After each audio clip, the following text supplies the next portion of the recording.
I heard it. Flocks of owls, shooting stars. Well, they're not completely stupid. They were bound to notice something. Shooting stars down in Kent. I bet that was Diego the Stiggle. He never had much sense. You can't blame them, said Dumbledore gently. You've had precious little to celebrate for 11 years. I know, said Professor McGonagall, irritably. But there's no reason to lose our heads. People are being downright careless. Out on the streets in broad daylight, not even dressed in muggle clothes. Swapping rumours. She threw a sharp, sideways glance at Dumbledore here, as though hoping he was going to tell her something, but he didn't. So she went on. A fine thing it would be if on the very day you-know-who seemed to have disappeared at last, the muggles found out about us all. I suppose he really has gone, Dumbledore. It certainly seems so, said Dumbledore. We have much to be thankful for. Would you care for a lemon drop? A what? A lemon drop. They're a kind of muggle sweet I'm rather fond of. No thank you, said Professor McGonagall coldly, as though she didn't think it was the time for lemon drops. As I say, even you-know-who has gone. Even if you-know-who has gone, my dear Professor, surely a sensible person like yourself can call him by his real name. All this you-know-who nonsense. For 11 years I've been trying to persuade people to call him by his proper name.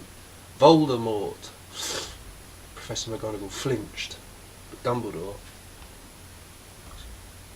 who was unsticking 2 lemon drops, seemed not to notice. It all gets so confusing if we keep saying you-know-who. I've never seen any reason to be frightened of saying Voldemort's name. I know you haven't, said Professor McGonagall, sounding half exasperated, half admiring. But you're different. Everyone knows you're the only one you know, alright, Voldemort, was frightened of. You flatter me, said Dumbledore calmly. Voldemort has powers I will never have. Only because you're too, well, noble to use them. It's lucky it's dark. I haven't blushed so much since Madame Pomfrey told me she liked my new earmuffs. Professor McGonagall shot a sharp look at Dumbledore and said, The owls are nothing next to the rumours that are flying around. You know what everyone else is saying? Why he disappeared? About what finally stopped him? It seemed that Professor McGonagall had reached the point she was most anxious to discuss, the real reason she'd been waiting on a cold, hard wall all day. For neither as a cat nor as a woman had she fixed Dumbledore with such a piercing stare as she did now. It was plain that whatever everyone was saying, she was not going to believe it until Dumbledore told her it was true. Dumbledore, however, was choosing another lemon drop and did not answer. What they're saying, she pressed on, is that last night Voldemort turned up in Godric's Hollow. He went to find the Potters. The rumour is that Lily and James Potter are, that they're dead? Dumbledore bowed his head. Professor McGonagall gasped. Lily and James? I can't believe it. I didn't want to believe it. Oh, Albus. Dumbledore reached out and patted her on the shoulder. I know, he said heavily. Professor McGonagall's voice trembled as she went on. That's not all. They're saying he tried to kill the Potter's son, Harry, but he couldn't. He couldn't kill that little boy. No one knows why or how, but they're saying when he couldn't kill Harry, Voldemort's power somehow broke, and that's why he's gone. Dumbledore nodded glumly. It's true, faltered Professor McGonagall. After all he's done, all the people he's killed, he couldn't kill that little boy? It's just astounding.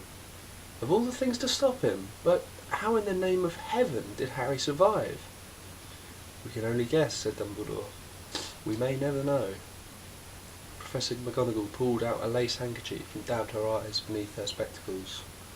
Dumbledore gave a sniff as he took a golden watch from his pocket and examined it. It was a very odd watch. It had 12 hands but no numbers. Instead, little planets were moving around the edge. It must have made sense to Dumbledore, however, because he put it back in his pocket and said, Hagrid's late. I suppose it was he who told you I'd be here, by the way. Yes, said Professor McGonagall. I don't suppose you're going to tell me why you're here of all places. I've come to bring Harry to his aunt and uncle. They're the only family he has left now. You don't mean you can't mean the people who live here, cried Professor McGonagall, jumping to her feet and pointing at number 4. Dumbledore, you can't. I've been watching them all day. You couldn't find 2 people who are less like us. And they've got this son. I saw him kicking his mother all the way up the street, screaming for sweets. Harry Potter, come and live here. It's the best place for him, said Dumbledore firmly. His aunt and uncle will be able to explain everything to him when he's older. I've written them a letter. A letter? Repeated Professor McGonagall faintly, sitting back down on the wall. Really, Dumbledore, you think you can explain all this in a letter? These people will never understand him. He'll be famous, a legend. I wouldn't be surprised if today was known as Harry Potter Day in the future.